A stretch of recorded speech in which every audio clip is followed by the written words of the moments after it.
These smoked salmon pinwheel wraps are so easy to make, but the best part is that you can make it the night before and just serve it up for lunch the next day. Today I'm going to use Mowi smoked salmon. Known for their superior quality Atlantic salmon, Mowi smoked salmon is going to give us a rich buttery texture and a wonderful smoky flavor as well. Best of all, they're now available at Target. So start off by making these pinwheels by having a base, and for that I'm going to be using whipped cream cheese.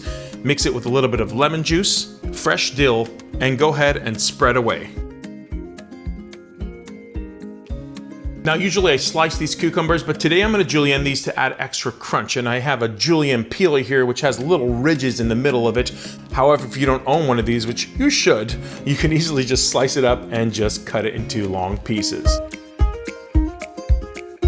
And some chopped hard-boiled egg as well. Now we start rolling, and at the very end of the roll you're going to grab a little more of that cream cheese and use that as kind of a glue to make sure it doesn't open up.